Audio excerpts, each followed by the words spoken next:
melakukan MTM rencana tindak lanjut sebagai pelajar bergerak merah putih angkatan 2, yaitu melakukan silaturahmi dan mewawancarai tim pencegah penanganan kekerasan di sekolah. Hari ini saya sudah bersama Ibu Elsa Putria SPD selaku guru mata pelajaran pendidikan Pancasila dan sekaligus tim pencegah dan penanganan kekerasan di sekolah di SMP Negeri Padan Jaya. Assalamualaikum Bu Elsa. Gimana kabar hari ini Bu? Alhamdulillah ini Baik Bu, di sini saya sebagai pelajar bergerak sekaligus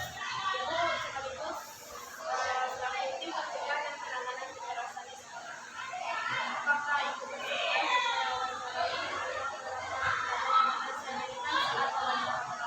ya, insya Allah Ibu. Kita langsung masuk ke pertanyaan pertama. Untuk pertanyaan pertama, program penguatan karakter apa saja yang telah dan akan dilaksanakan oleh sekolah? Apakah bisa diikuti oleh pelajar binaan? Terima kasih Ita. Untuk pertanyaan pertama mungkin tentang berkaitan dengan program penguatan karakter di sekolah SMP Negeri 2 Tanjung Binjai ini, dan apakah bisa program itu dijalankan oleh pelajar binaan. Nah, mungkin Ibu akan menjelaskan beberapa program yang telah dilaksanakan atau yang telah dilakukan oleh sekolah SMP Negeri 2 Tanjung Binjai.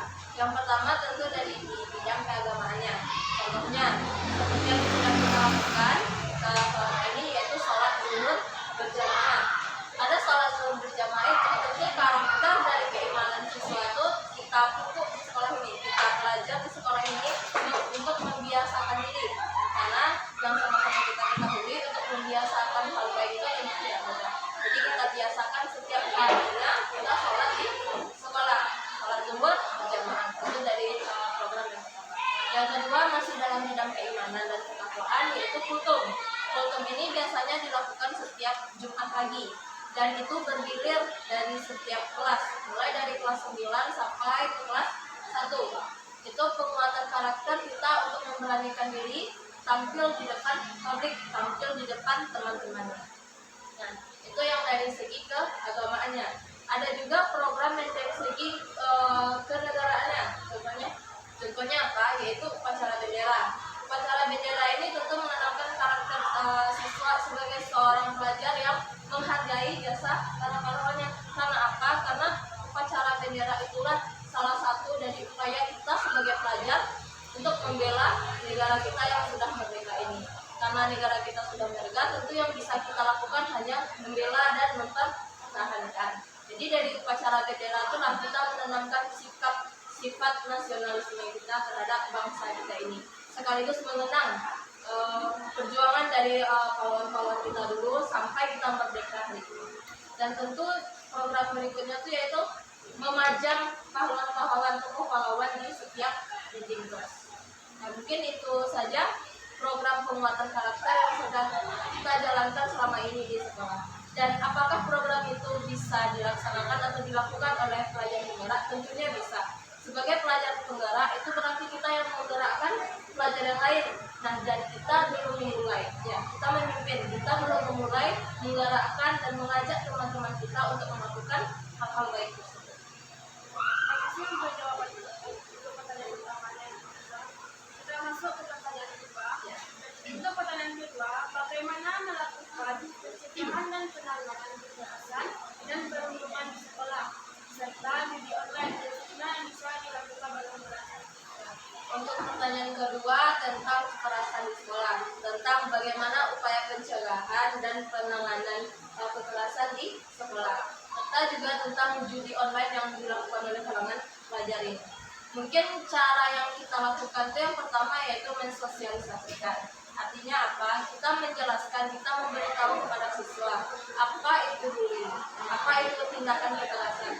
Karena dari situ kita bisa memberikan pemahaman kepada siswa mana yang termasuk kekerasan, mana yang termasuk dari lingkup bercandanya anak-anak siswa.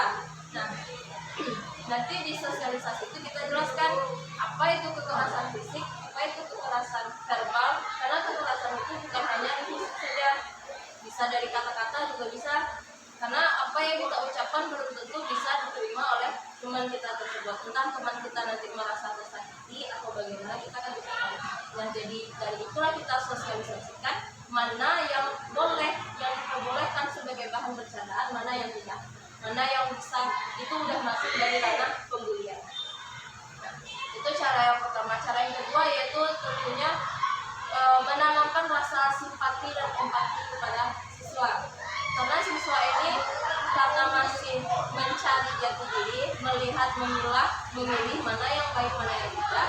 Nah, disitulah kita sebagai seorang guru di sekolah ini menjelaskan kepada siswa ini, menanamkan rasa empatinya.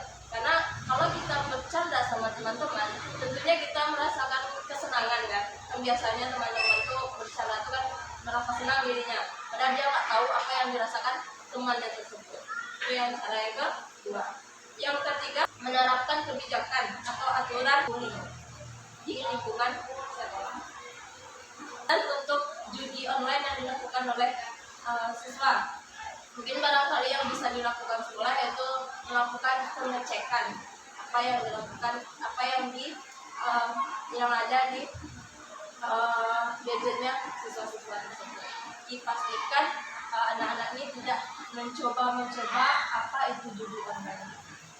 Mungkin dari sekolah bisa seperti itu, dan juga sekolah juga memberikan pemahaman kepada orang tuanya sekaligus sebagai yang mengawasi anak siswa di lingkungan di rumah. Karena di sekolah guru hanya mengawasi yang berada di lingkungan sekolah saja, dan tentunya di rumah tentu itu tugas dari orang tua, juga memberikan pemahaman kepada orang tua untuk mengawasi apa yang diakses oleh anak didik.